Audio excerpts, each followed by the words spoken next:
रहलू तू अब तो जवान हो गईलू सभे चखल चाहे मीठा पान हो गईलू।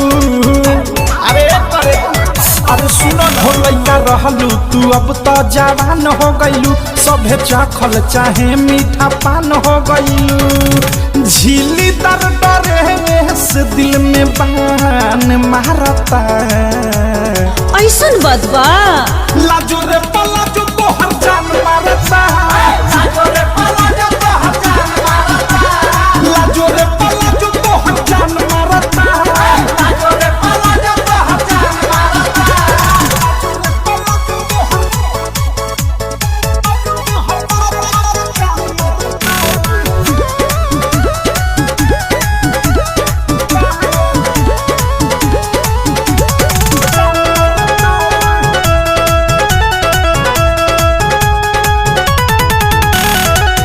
ढीला ढकर बावे एक चाकर बा मोहरी ऐठी ऐठी चला तारी रोड में जाता सोहरी। आहे दादा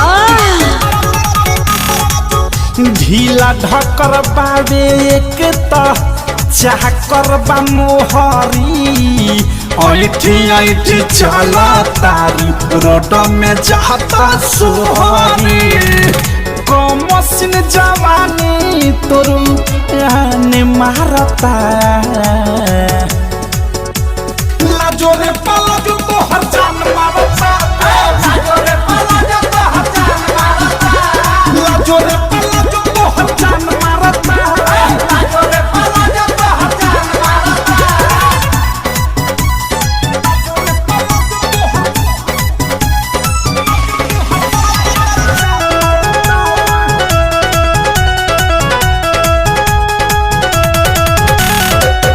बॉडी के बनावट लहू के कैसन बका पारा प्रेमिया अधेश देखी देखी कह दिला फारा ऐसन बदबा